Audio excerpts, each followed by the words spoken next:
Apa yang dimaksud dengan Pentakosta ketiga? 1. Pentakosta ketiga adalah pencurahan Roh Kudus yang dahsyat di zaman ini, melebihi yang terjadi di Azusa Street.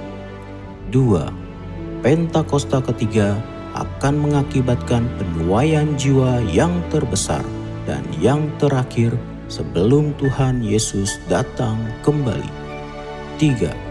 Pentakosta ketiga akan membangkitkan generasi Yeremia, yaitu anak-anak muda yang dipenuhi Roh Kudus, cinta mati-matian kepada Tuhan Yesus, tidak kompromi terhadap dosa, dan akan bergerak untuk memenangkan jiwa.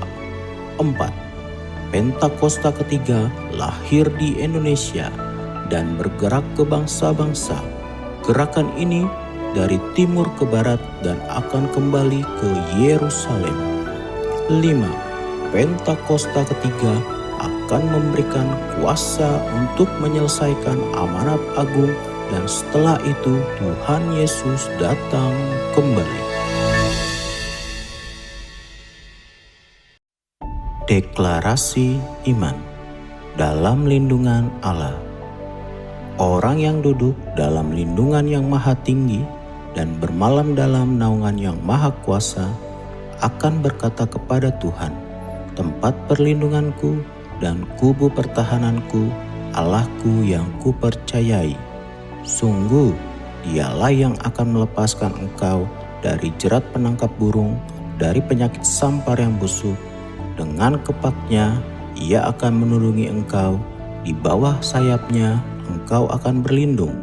Kesetiaannya ialah perisai dan pagar tembok. Engkau tak usah takut terhadap kedahsyatan malam, terhadap panah yang terbang di waktu siang, terhadap penyakit sampar yang berjalan di dalam gelap, terhadap penyakit menular yang mengamuk di waktu petang. Walau 1.000 orang rebah di sisimu dan 10.000 di sebelah kananmu, tetapi itu tidak akan menimpamu. Engkau hanya menontonnya dengan matamu sendiri dan melihat pembalasan terhadap orang-orang fasik, sebab Tuhan ialah tempat perlindunganmu, yang maha tinggi telah kau buat tempat perteduhanmu. Malapetaka tidak akan menimpa kamu, dan tulah tidak akan mendekat kepada kemahmu, sebab malaikat-malaikatnya akan diperintahkannya kepadamu untuk menjaga engkau di segala jalanmu. Mereka akan menantang engkau di atas tangannya, supaya kakimu jangan terantuk kepada batu. Singa dan ular tedung akan kau langkahi. Engkau akan menginjak anak singa dan ular naga.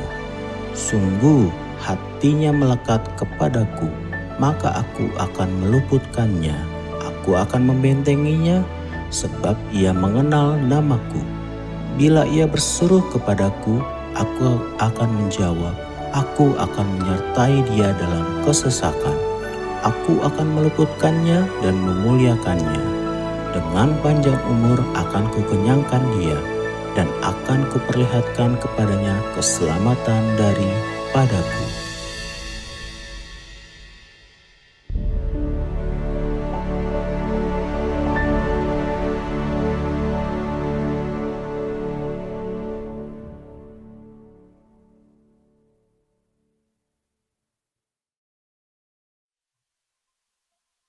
Ya, shalom Bapak Ibu. Sekali lagi shalom. Ya, selamat hari Minggu Bapak Ibu. Kita bertemu kembali di Ibadah Raya Online bersama channel In Jesus Ministry. Saya percaya kita semua ada di dalam berkat Tuhan, ada di dalam perlindungan Tuhan. Dan pagi hari ini kita kembali datang kepada Tuhan, membawa persembahan syukur kita atas anugerah Tuhan, pertolongan Tuhan atas kehidupan kita selama 1 minggu yang sudah kita lewati bersama dengan keluarga. Pagi hari ini saya ajak kita semua dimanapun Bapak Ibu berada, mari kita fokus kepada Tuhan dan melupakan segala hal. Kita mempersembahkan seluruh hidup kita, sehingga hidup kita boleh menjadi persembahan yang berkenan kepada Tuhan pagi hari ini. Saya ajak kita boleh bangkit berdiri, kita akan masuk dalam doa ibadah kita. Haleluya. Bapa di surga, kami bersyukur Tuhan kembali atas anugerah Tuhan bagi kami pagi hari ini.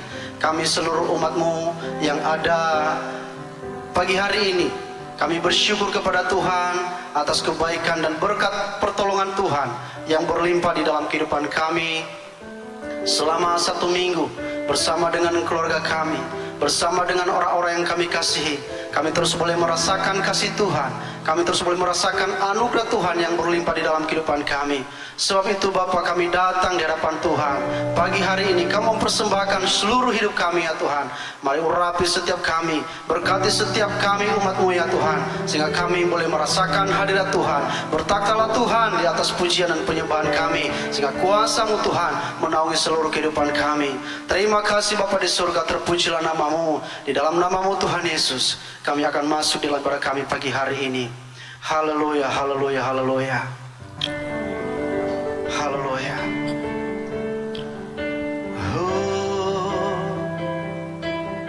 Terima kasih Tuhan.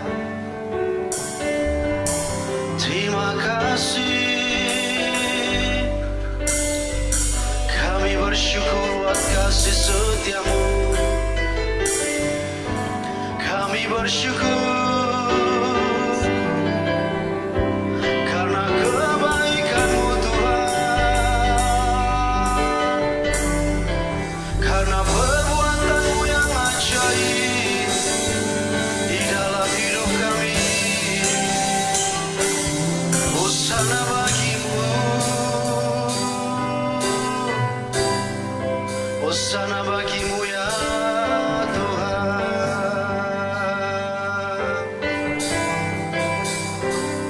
Kami masuk dalam hadirat-Mu ya Tuhan.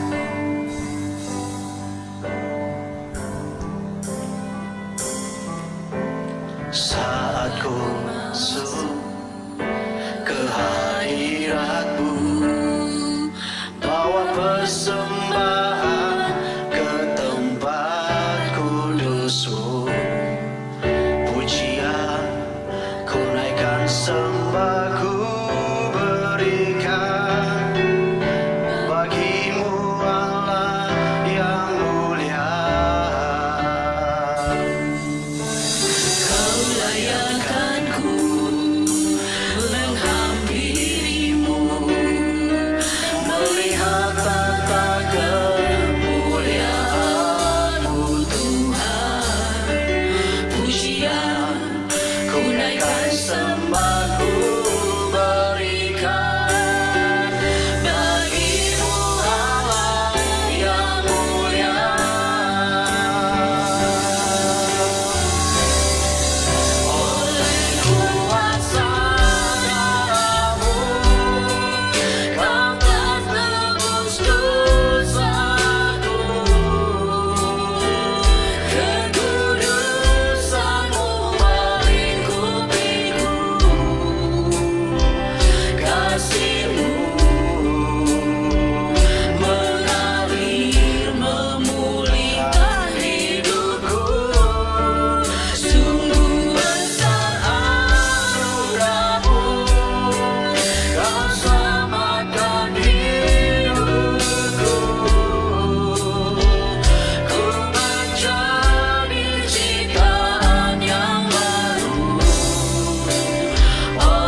tiada seperti Engkau.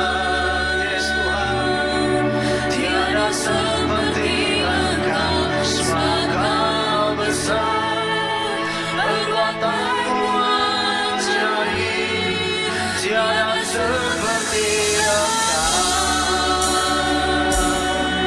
tiada seperti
tiada yang seperti Engkau Tuhan di dalam kehidupan kami. Engkau besar, Engkau berkuasa ya Tuhan. Engkau yang memerintah atas surga dan bumi ya Tuhan. Dan kami hamba-Hambamu, kami bangga untuk terus memuji-muji dan memuliakan nama-Mu ya Tuhan. Terima kasih, terimalah pujian dan penyembahan kami umat-Mu. Dari tempat ini ya Tuhan, biarlah Engkau disenangkan, biarlah Engkau disukakan ya Tuhan melalui kehidupan kami anak-anak-Mu. Terima kasih Bapa di surga. Terima kasih Tuhan. Berkati sekali lagi umat-Mu ya Tuhan. Berkati setiap hamba-Hamba-Mu. Biarlah hati kami terus penuh sukacita surgawi-Mu ya Tuhan. Sehingga kami penuh dengan Roh-Mu Tuhan. Untuk terus melayani Tuhan. Dimanapun kami berada, nama Tuhan ditinggikan, nama Tuhan diagungkan. Terima kasih Bapa. Dan kami terus siap memuji, memuliakan dan bersorak bagi nama Tuhan yang telah menyelamatkan, yang telah menebus kehidupan kami. Terima kasih Tuhan. Terpuji nama Tuhan. Dalam nama Yesus Kristus, umat Tuhan yang siap memuji Tuhan, sama-sama katakan amin. Haleluya. Berikan kemuliaan bagi Tuhan Bapak Ibu. Haleluya. Puji nama Tuhan. Tuhan kita adalah Tuhan yang besar. Dia adalah Raja kita, Raja yang maha besar, Raja di atas segala raja. Oleh sebab itu Bapak Ibu kita terus memuji Tuhan. Kita berikan sorak-sorai kita kepada Tuhan, karena Dia layak menerima puji-pujian kita. Amin. Haleluya. Haleluya.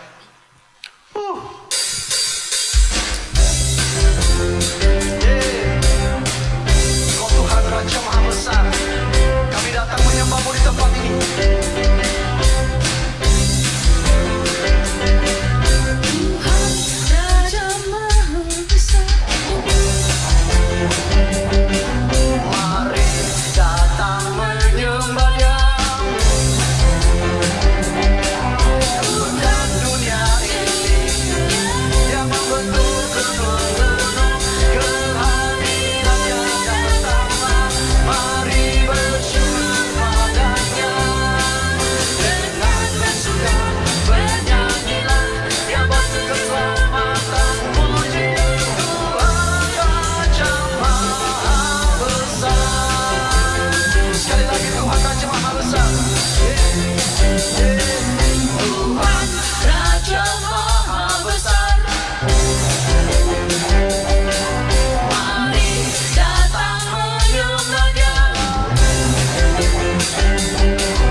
bersyukur dan terus memuji memuliakan nama-Mu.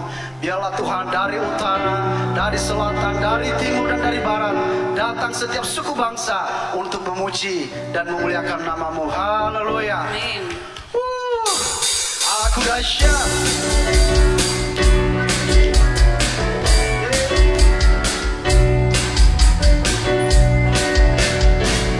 Dari utara ke selatan terdengar pujian bagi Allah. Dari barat sampai ke timur nama Yesus disandung tinggi. Dari bulan-bulan, lembah-lembah, gunung-gunung yang tinggi. Kemuliaannya disaksikan, kebesarannya diceritakan. Yesus, Yesus, nama Yesus, nama Yesus disandung tinggi. Dari pulau-pulau, lembah-lembah, gunung-gunung yang tinggi.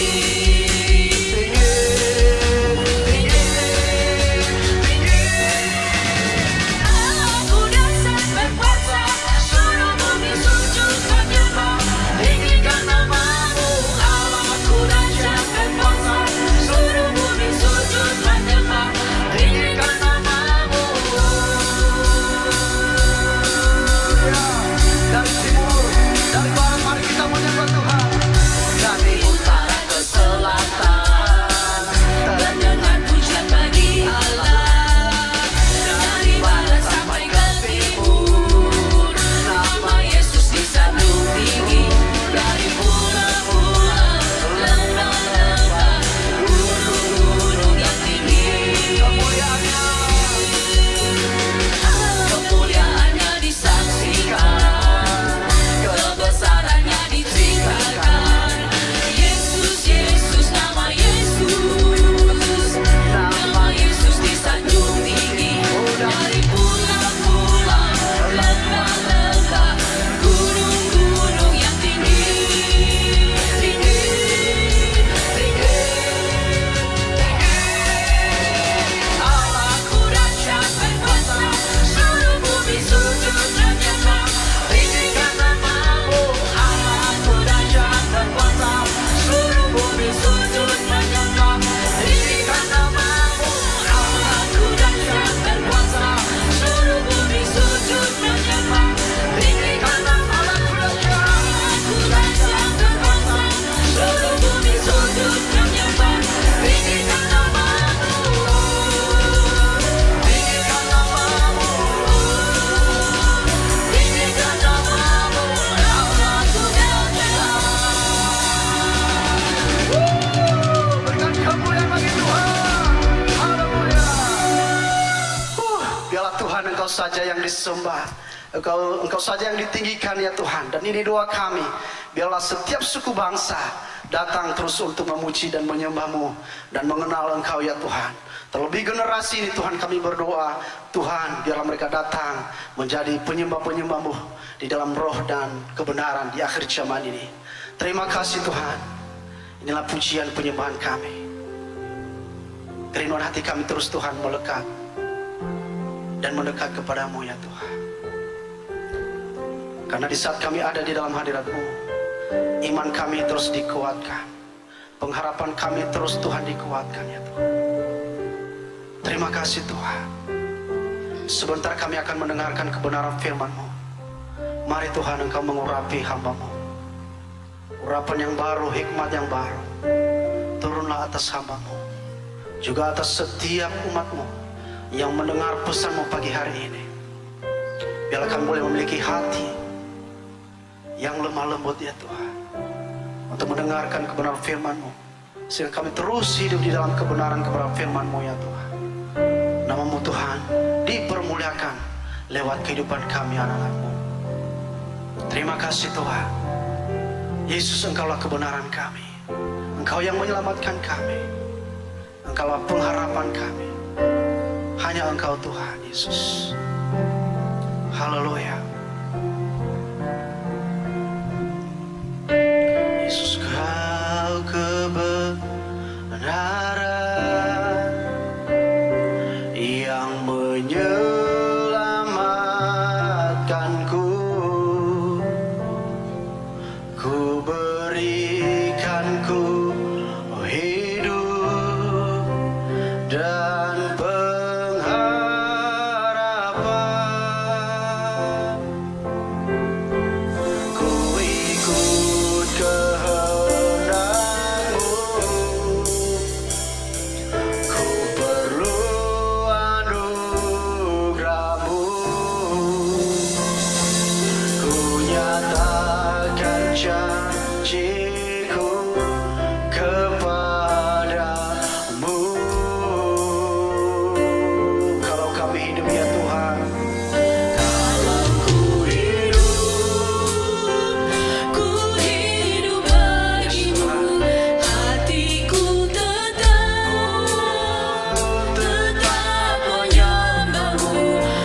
Mata kami hanya terus memandang kepadamu ya Tuhan. Sebab Engkau Tuhanlah sumber kehidupan kami. Engkaulah sumber segalanya dalam kehidupan kami. Dan dunia tidak dapat memisahkan kami daripadamu ya Tuhan. Biarlah roh kami terus menyembah kepadamu. Biarlah hati kami terus melekat kepadamu ya Tuhan. Sehingga Tuhan Engkau menemukan setiap kami hari-hari ini hidup tidak bercela dan tak bercacat di hadapan-Mu. Kerinduan hati kami adalah menyenangkan Tuhan. Terima kasih Tuhan. Ini hidup kami. Kami siap mendengarkan sabda-Mu Tuhan. Berfirmanlah bagi setiap kami. Biarlah pesan-pesan-Mu Tuhan kami terima di dalam kehidupan kami. Sebagai pegangan hidup kami. Kekuatan kami di akhir zaman ini Tuhan. Terima kasih Bapa. Terpuji nama-Mu. Di dalam nama Tuhan Yesus Kristus. Jemaat Tuhan yang siap mendengarkan firman Tuhan sama-sama katakan. Amin. Amin. Haleluya.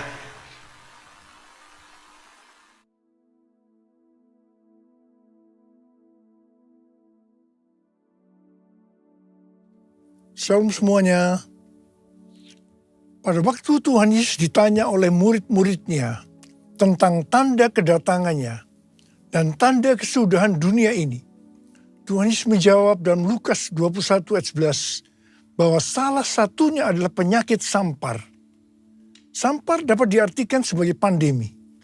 Jadi COVID-19 ini adalah salah satu tanda dari kedatangan Tuhan Yesus kembali dan tanda kesudahan dunia ini. Selain itu, Tuhan Yesus menjawab dari Matius 24 ayat 14 yang berkata, dan Injil kerajaan ini akan diberitakan di seluruh dunia menjadi kesaksian bagi semua bangsa. Sesudah itu barulah tiba kesudahannya. Tuhan Yesus pasti datang kembali. Yang percaya katakan amin. Karena itu dia memberikan amanat agung kepada kita, yaitu agar kita pergi dan menjadikan semua bangsa itu murid Tuhan Yesus. Hal ini juga berarti agar terjadi penuaian jiwa besar-besaran sebelum Tuhan Yesus datang kembali. Sekarang kita akan melihat bagaimana proses untuk menyelesaikan amanat agung atau proses penuaian jiwa yang terbesar dan yang terakhir sebelum Tuhan Yesus datang kembali. Untuk menyelesaikan amanat agung tidak bisa dengan kekuatan sendiri. Karena itu pesan terakhir Tuhan Yesus sebelum naik ke surga kepada murid-muridnya, yang juga berarti kepada kita semua. Dalam Kisah Para Rasul 1:8. Tetapi kamu akan menerima kuasa kalau Roh Kudus turun ke atas kamu.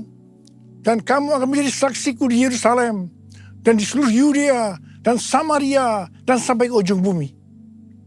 Jadi untuk menyelesaikan amanat agung, kita harus menerima kuasa dari Roh Kudus yang turun ke atas kita. Setelah itu, dengan disaksikan para muridnya, Tuhan Yesus naik ke surga. Setelah Tuhan Yesus naik ke surga, 120 murid Tuhan Yesus berkumpul di kamar loteng Yerusalem.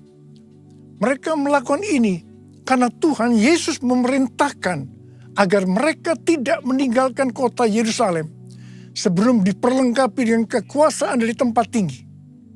Tuhan Yesus berkata, sebab Yohanes membaptis dengan air, tetapi tidak lama lagi kamu akan dibaptis dengan Roh Kudus. Apa yang dilakukan 120 murid di kamar loteng? Alkitab berkata bahwa mereka semua bertekun dengan sehati dalam doa bersama-sama. Artinya mereka berdoa, memuji dan menyembah Tuhan dalam unity siang dan malam. Ini adalah prinsip restorasi Pondok Daud. Ini adalah prinsip menara doa. Setelah 10 hari mereka melakukan hal ini, maka pada hari raya Pentakosta, tiba-tiba turunlah dari langit suatu bunyi seperti tiupan angin keras yang memenuhi seluruh rumah di mana mereka duduk. Dan tampaklah lidah-lidah seperti nyala api yang bertebaran dan hinggap pada mereka masing-masing. Maka penuhlah mereka dengan Roh Kudus. Lalu mereka mulai berkata-kata dalam bahasa-bahasa lain seperti yang diberikan oleh Roh itu kepada mereka untuk mengatakannya. Itu adalah bahasa Roh. Jadi tanda awal orang yang dibaptis dengan Roh Kudus adalah mereka akan berbahasa roh. Apa yang terjadi setelah murid-murid Tuhan Yesus dipenuhi dengan Roh Kudus? Hal yang pertama, Petrus berkhotbah sekitar 5 menit. Dan kira-kira 3.000 orang bertobat dan dibaptis. Wow! Petrus berkhotbah dengan kuasa Roh Kudus. Pada zaman itu, populasi penduduk dunia sekitar 255 juta orang. Sekarang penduduk dunia sekitar 8 miliar. Jadi 3.000 orang yang bertobat dan dibaptis pada waktu itu setara dengan sekitar 94.000 orang pada saat ini. Saya percaya hal ini juga bisa terjadi pada saat ini. Yang percaya katakan amin. Hal yang kedua, setelah murid-murid Tuhan Yesus dipenuhi dengan Roh Kudus, mereka dipakai untuk menyatakan tanda-tanda dan mujizat. Sehingga banyak orang yang bertobat. Petrus dan Yohanes menyembuhkan orang lumpuh sejak lahir. Bayangan Petrus bisa menyembuhkan orang sakit. Sapu tangan atau kain yang pernah dipakai Paulus, jika diletakkan pada orang sakit atau dirasuk setan, maka orang itu akan sembuh. Dalam Markus 16 ayat 15-18, Tuhan Yesus berkata bahwa kalau kita pergi untuk memberitakan Injil, maka tanda-tanda dan mujizat akan menyertai kita. Sejak tahun 2006 saya diperintahkan oleh Tuhan untuk mengadakan kebaktian kesembuhan ilahi. Selama 13 tahun saya sudah mengadakan 318 kali kebaktian kesembuhan ilahi. Setiap kali saya berkhotbah, pasti saya memberitakan Injil. Tanda-tanda dan mujizat terjadi. Saya diizinkan Tuhan untuk melihat dan mengalami mujizat seperti yang dilakukan oleh Tuhan Yesus 2000 tahun yang lalu. Hal yang ketiga, setelah murid-murid Tuhan Yesus dipenuhi dengan Roh Kudus, maka cara hidup mereka berubah. Sehingga banyak orang yang bertobat. Yang pertama, mereka bertekun dalam pengajaran rasul-rasul dan dalam persekutuan. Bagi kita, ini juga bisa diartikan mereka suka membaca Alkitab. Mazmur 119 ayat 105 berkata, "Firman-Mu itu pelita bagi kakiku dan terang bagi jalanku." Kalau kita suka membaca Alkitab, itu akan menuntun jalan hidup kita. Hidup benar sesuai dengan firman Tuhan. Kita akan menjadi orang yang berintegritas. Dan itu akan membuat orang lain bertobat. Yang kedua, perubahan cara hidup yang membuat banyak orang bertobat adalah mereka selalu berkumpul, memecahkan roti dan berdoa. Ini bisa diartikan mereka hidup dalam unity dan suka berdoa. Hari-hari ini saya melihat melalui menara doa bahwa ada doa, pujian dan penyembahan dalam unity siang dan malam. Saya percaya kalau Tuhan sudah berikan kepada kita beban untuk berdoa seperti ini, maka ini merupakan tanda bahwa Pentakosta ketiga yang dahsyat akan turun dan akan terjadi penuaian jiwa yang terbesar dan yang terakhir sebelum Tuhan Yesus datang kembali. Yang ketiga, perubahan cara hidup jemaat yang membuat banyak orang bertobat, yaitu karena mereka suka memberi sehingga tidak ada yang berkekurangan. Dalam kondisi krisis ekonomi akibat pandemi dan juga perang, hari-hari ini justru Tuhan Yesus menghendaki agar kita suka memberi. Alkitab berkata, adalah lebih berbahagia memberi daripada menerima. Lukas 6 ayat 38 berkata, "Berilah dan kamu akan diberi. Suatu takaran yang baik, yang dipadatkan, yang digoncang, dan yang tumpah keluar akan dicurahkan ke dalam ribaanmu. Sebab ukuran yang kamu pakai untuk mengukur akan diukurkan kepadamu." Yang keempat, perubahan cara hidup jemaat yang membuat banyak orang bertobat, yaitu mereka selalu bergembira dengan tulus hati sambil memuji Allah. Hidup dengan tulus hati artinya hidup sebagai orang yang berintegritas. Jadi perubahan-perubahan yang terjadi dalam cara hidup jemaat yang membuat banyak orang bertobat adalah mereka suka membaca Alkitab. Mereka suka berdoa. Mereka hidup dalam unity. Mereka suka memberi. Mereka suka memuji Allah dan bergembira. Tulus hati atau hidup berintegritas. Dikatakan bahwa mereka disukai semua orang. Dan tiap-tiap hari jumlah orang yang diselamatkan bertambah. Haleluya! Haleluya! Terpujilah Tuhan. Haleluya! Haleluya! Terpujilah Tuhan. Yesus, aku percaya. Yesus, aku percaya. Yesus, aku percaya. Yesus, aku percaya. Kau pulihkan, sembuhkan, mujizat di dalam hidupku. Haleluya. Haleluya. Haleluya. Terpujilah Tuhan. Terpujilah Tuhan. Terpujilah Tuhan. Haleluya. Saya percaya mereka menganggap bahwa pola penuaian jiwa hanya seperti itu. Mereka sebagai orang-orang percaya hidup dalam zona nyaman. Mereka biasa berkumpul dalam unity sambil membaca Alkitab, berdoa dan memuji Tuhan dengan sukacita. Tidak ada yang berkekurangan. Wow, siapa yang tidak mau menjadi orang Kristen? Tetapi ternyata supaya penuaian jiwa bertambah besar, Tuhan izinkan proses berikutnya terjadi. Yaitu aniaya menimpa jemaat di Yerusalem. Selain rasul-rasul, maka mereka harus lari meninggalkan Yerusalem. Mereka pergi ke Yudea dan Samaria sambil memberitakan Injil. Jadi kalau tadinya penuaian jiwa hanya terjadi di Yerusalem saja, sekarang mereka menyebar ke seluruh Yudea dan Samaria. Dan pola penuaian jiwa yang seperti ini masih terjadi sampai hari ini. Catatan sejarah gereja selama berabad-abad menunjukkan bahwa semakin gereja ditekan, justru Injil semakin menyebar dan diberitakan kemana-mana. Karena itu Tuhan izinkan hari-hari ini penderitaan, aniaya itu terjadi di antara orang-orang percaya. Supaya terjadi penuaian jiwa yang lebih besar. Saya percaya melalui masa pandemi COVID-19 yang membuat kita tidak nyaman. Banyak mengalami tekanan, ada yang mengalami sakit, bahkan ada yang meninggal. Tapi justru ini akan mempersiapkan penuaian jiwa yang terbesar dan yang terakhir dalam era Pentakosta ketiga ini sebelum Tuhan Yesus datang kembali.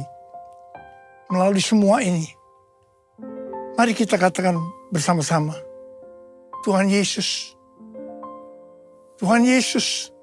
Engkau baik, Engkau sungguh baik dan sangat baik. Mari taruh tangan kanan kita di dada kita kepada saya.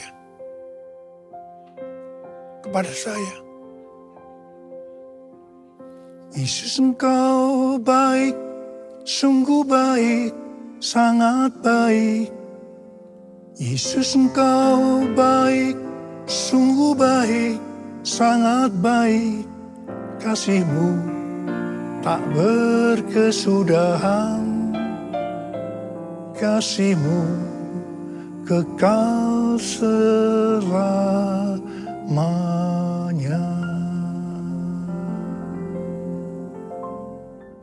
Ternyata pola penuaian yang terjadi di atas belum menyelesaikan rencana Tuhan, karena selain penuaian jiwa harus terjadi di Yerusalem, seluruh Yudea dan Samaria, tetapi juga harus sampai ke ujung bumi.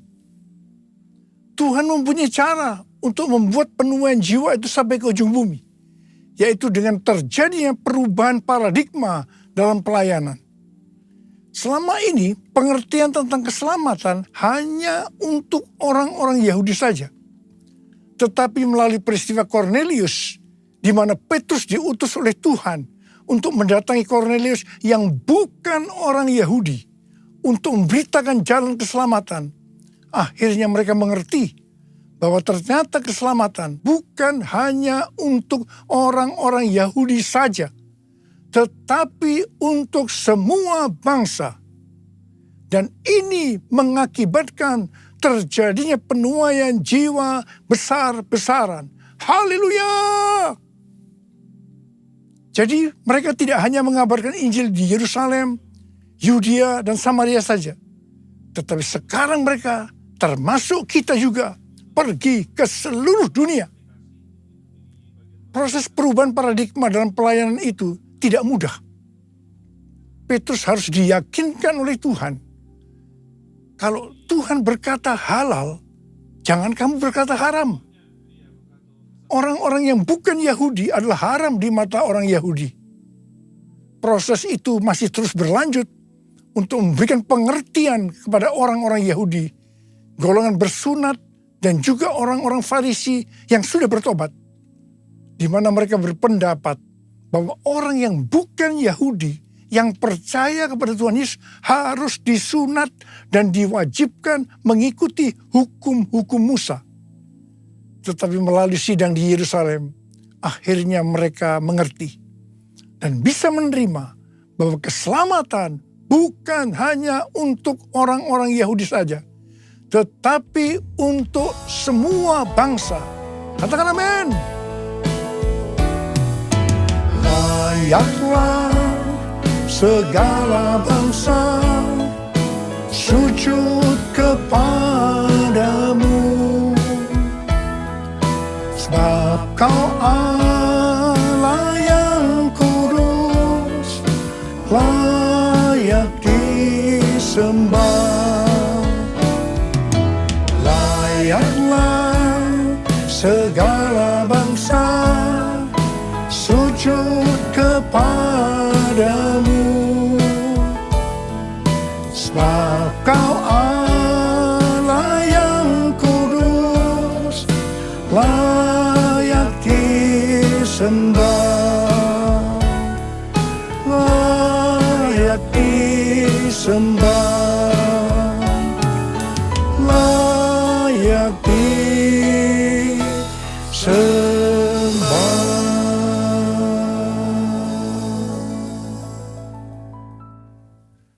Kita diingatkan bahwa tema tahun 2022 yang lalu adalah tahun paradigma yang baru. Di sini Tuhan mengingatkan bahwa untuk menyelesaikan amanat agung, kita akan dituntun oleh Roh Kudus untuk menggunakan paradigma yang baru atau cara-cara yang baru.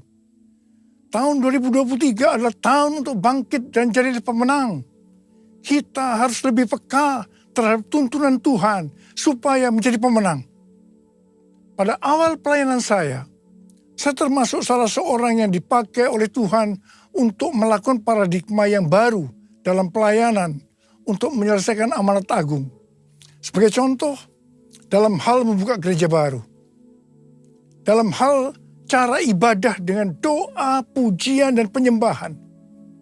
Dalam hal tempat ibadah yang dilakukan bukan di gedung gereja dan lain-lainnya. Semua itu selalu diawali dengan pro dan kontra. Sama dengan yang terjadi pada waktu zaman kisah para rasul tadi. Pada tahun 2009, Tuhan berbicara kepada saya bahwa Tuhan akan mencurahkan Roh Kudus sehingga akan terjadi pencurahan Roh Kudus yang dahsyat. Pada saat Roh Kudus dicurahkan, akan terjadi peristiwa seperti yang terdapat dalam Yoel 2 ayat 28 sampai dengan 32.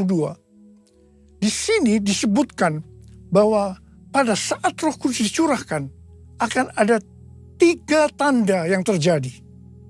Tanda pertama sesuai dengan Yoel 2 ayat 28 dan 29 bahwa anak-anak, pemuda, dan orang tua akan dipakai oleh Tuhan secara luar biasa. Amin. Tanda yang kedua sesuai dengan Yoel 2 ayat 30 maka akan terjadi mujizat yang luar biasa. Tanda ketiga, sesuai dengan Yoel 2 ayat 31, maka akan terjadi goncangan-goncangan yang dahsyat. Dengan adanya 3 tanda ini, maka Yoel 2 ayat 32 akan digenapi. Akan banyak orang yang berseru kepada nama Tuhan. Dan mereka yang berseru kepada nama Tuhan akan diselamatkan. Ini berarti akan terjadi penuaian jiwa yang besar. Roh Kudus, Kau hadir di sini. Roh Kudus, ku mengasihimu. Kau lembut, Kau manis, Kaulah penghiburku, penolongku, diutus Bapakku. Ku buka hati untuk Roh Tuhan. Ku buka hati menyembah-Mu Yesus. Jamahlah kami, penuhi kami dengan kuasa Allah Maha Tinggi. Dengan kuasa Allah Maha Tinggi. Dengan kuasa Allah Maha Tinggi. Sejak tahun 2009, hampir di setiap khotbah, saya selalu mengingatkan tentang goncangan-goncangan ini. Dan ini terjadi hampir sekitar 10 tahun. Siapa mengira bahwa yang disebut dengan goncangan ini adalah pandemi COVID-19 di mana di Indonesia dimulai pada tanggal 2 Maret 2020. Kita melihat selama ini bahwa dengan adanya pandemi COVID-19 ini telah terjadi perubahan paradigma dalam pelayanan. Pelayanan secara online terbukti merupakan alat untuk mempercepat penyelesaian amanat agung, yaitu dengan semakin cepat dan banyaknya orang yang mendengar dan mengenal Injil Kerajaan Allah. Pada tanggal 8 Februari 2023, dimulainya kebangunan rohani di Asbury University, Kentucky. Yang mereka lakukan adalah berdoa, memuji, dan menyembah Tuhan dalam unity siang dan malam. Ini adalah prinsip restorasi Pondok Daud. Ini adalah prinsip menara doa. Kebangunan rohani ini menyebar ke kampus-kampus lain di Amerika Serikat. Seperti di Lee University, Oral Roberts University, dan lain-lain. Berita kebangunan rohani melanda ke seluruh dunia. Revival di Asbury University ini merupakan bagian dari penggenapan Pentakosta ketiga, di mana Tuhan melawat generasi Yeremia, yaitu anak-anak muda yang dipenuhi Roh Kudus, cinta mati-matian kepada Tuhan Yesus, tidak kompromi terhadap dosa, dan akan memenangkan banyak jiwa. Melalui revival di atas ini, Tuhan menunjukkan bahwa pola penuhin jiwa ke depan ini, saya percaya sampai dengan Tuhan Yesus datang kembali, adalah melalui menara doa. Doa, pujian, dan penyembahan bersama-sama dalam unity siang dan malam. Pelayanan seperti ini di kampus-kampus sudah berakhir. Tetapi Tuhan sedang memunculkan di Amerika Serikat yang disebut dengan Third Pentecost Azusa Street Prayer Tower. Di mana pada tanggal 14 dan 15 April sudah diresmikan, sudah didedikasikan. Azusa Prayer Tower adalah tempat untuk berdoa bagi kebangunan rohani global Pentakosta ketiga. Pelayanan dan pelatihan di dalam pusat kota Los Angeles, California. Lokasinya adalah 156 kaki, sekitar 46,6 meter dari Azusa Street Revival yang dipimpin oleh William Seymour tahun 1906. Azusa Prayer Tower ini adalah penggenapan nubuatan dari Cindy Jacob bahwa gerakan Pentakosta ketiga ini dimulai dari timur ke barat. Dan barat ini adalah Amerika Serikat. Dari Amerika Serikat akan menyebar ke seluruh dunia dan kembali ke Yerusalem. Banyak hamba Tuhan mendapatkan bahwa kita harus memperhatikan dengan seksama untuk 10 tahun ke depan. Yaitu sampai dengan tahun 2033. Tahun 2033 adalah peringatan penginjilan yang ke-2000 tahun. Peringatan kematian, kebangkitan, dan kenaikan Tuhan Yesus ke sorga yang ke-2000 tahun. juga peringatan pencurahan Roh Kudus yang berarti peringatan hari ulang tahun gereja yang ke-2000 tahun. Visi yang didapatkan oleh Empower 21 adalah pada hari Pentakosta 2033, setiap orang akan mendapatkan kesempatan untuk berjumpa secara otentik dengan Tuhan Yesus melalui kuasa dan kehadiran Roh Kudus. Rick Warren dari Southern Baptist Church mendapatkan bahwa tahun 2033 adalah goal untuk menyelesaikan amanat agung. Untuk menyelesaikan amanat agung tidak bisa dengan kekuatan sendiri, tetapi harus dengan kuasa Roh Kudus. Karena itu kita harus dipenuhi Roh Kudus. Ada berapa banyak di antara saudara yang merindukan, Tuhan, saya mau dipakai oleh Tuhan untuk menyelesaikan amanat agung. Mari angkat tangan saudara. Katakan bersama saya, penuhiku, penuhiku dengan hadirat-Mu. Urapiku, urapiku dengan minyak kudus-Mu. Katakan sekali lagi, penuhiku, penuhiku dengan hadirat-Mu. Urapiku, urapiku dengan minyak kudus-Mu.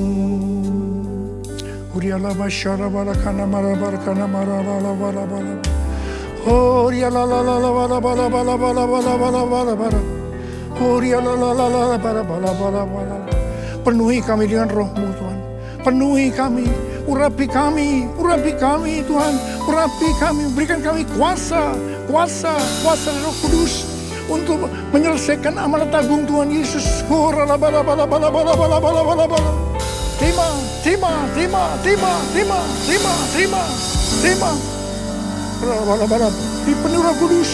Dipenuhi Roh Kudus, penuh Roh Kudus.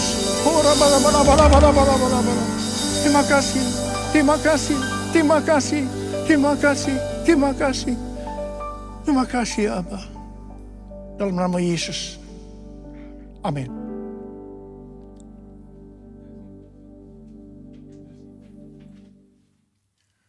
Mari saudara-saudara semua, kita akan masuk dalam perjamuan kudus.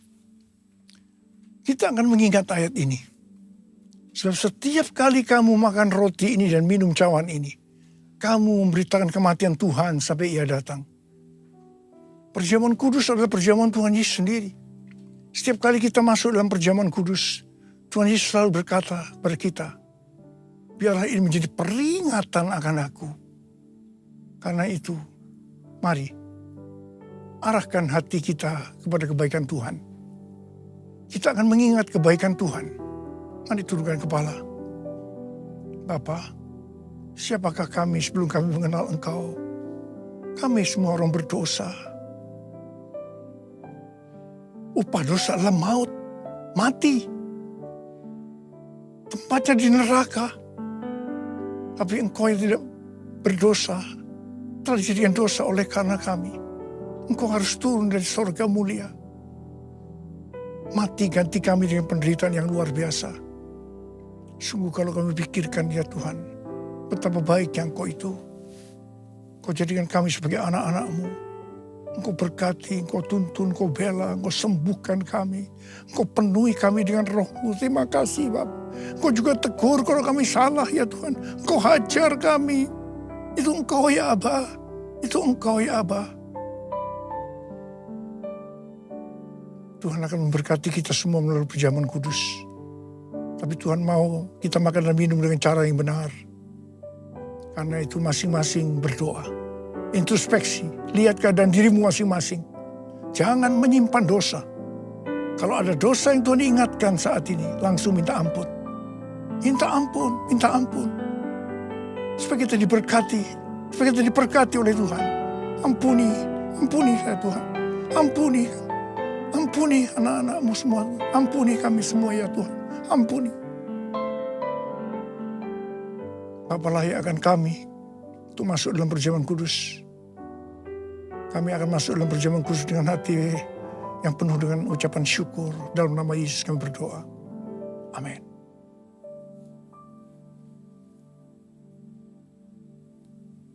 Sekarang mari angkat roti di tangan kanan kita tinggi-tinggi.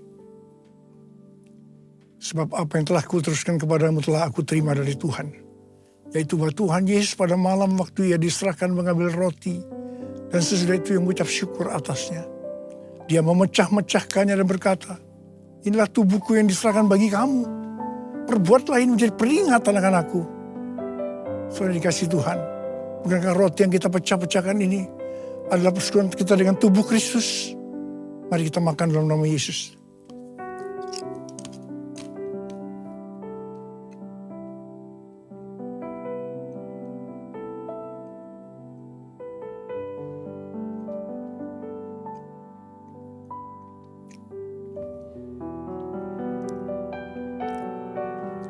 Angkat cawan di tangan kanan kita tinggi-tinggi. Demikian juga ia mengambil cawan sesudah makan lalu berkata, cawan ini adalah perjanjian baru yang dimeteraikan oleh darahku. Perbuatlah ini setiap kali kamu meminumnya menjadi peringatan akan aku. Saudara dikasih Tuhan, bukankah cawan pengucapan syukur yang atasnya kita ucapkan syukur adalah persekutuan kita dengan darah Yesus? Mari kita minum dalam nama Yesus.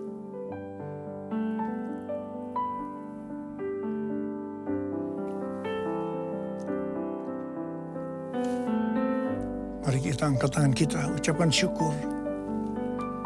Dan terima kasih kepada Tuhan dengan suara, jangan diam. Tuhan terima kasih ya Tuhan. Tuhan terima kasih ya Tuhan. Terima kasih ya Tuhan, terima kasih. Terima kasih ya Tuhan, terima kasih. Terima kasih ya Tuhan. Terima kasih ya Tuhan. Apa? Uralaba sikaralaba. Ada yang sakit? Angkat tangan saudara. Tuhan, Kau melihat tangan-tangan yang terangkat. Mereka sedang sakit. Mereka mengalami masalah demi masalah. Dalam nama Yesus, sembuh. Terjadi kesembuhan saat ini. Sembuh dalam nama Yesus. Sembuh dalam nama Yesus. Sembuh. Sembuh. Oh Tuhan, terima kasih. Terima kasih. Terima kasih ya Tuhan. Terima kasih. Terima kasih ya Tuhan. Terima kasih. Terima kasih Yesusku, terima kasih Yesusku. Puji syukur hanya bagi Tuhanku. Terima kasih Yesusku, terima kasih Yesusku. Puji syukur hanya bagi Tuhanku. Terima kasih. Terima kasih Yesusku, terima kasih Yesusku. Puji syukur hanya bagi Tuhanku. Terima kasih Yesusku, terima kasih Yesusku. Puji syukur hanya bagi Tuhanku. Puji syukur hanya bagi Tuhanku.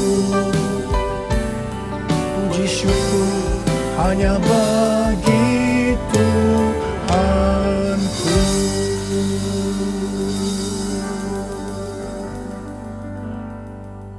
Terimalah berkat Tuhan. Kasih karunia berlimpah-limpah daripada Allah Bapa dalam Anaknya yang tunggal Yesus Kristus. Persekutuan yang manis dengan Roh Kudus menyertai saudara sekalian mulai hari ini. Sampai Tuhan Yesus datang menjemput kita di awan-awan dan bahkan sampai selama-lamanya. Yang percaya bersama-sama katakan, amin.